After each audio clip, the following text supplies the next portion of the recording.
حل هذا اليوم، وليحفظ التاريخ وليحفظ المؤرخون أن قرار تجميد أعمال البرلمان السيء الذكر آنذاك لم يكن يعلم به أحد على الإطلاق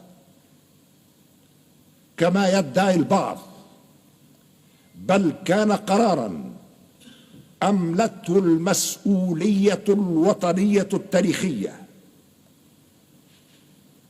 قلت بيني وبين نفسي: كيف يمكن أن أقف أمام ربي يوم القيامة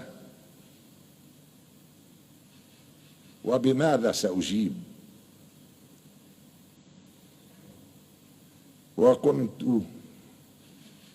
في ذلك المساء الحزين أقول: كيف أقابل ربي وكيف أقابل الشعب التونسي والأوضاع داخل الدولة والمجتمع تزيد تفاقما وتأزما يوما من بعد يوم.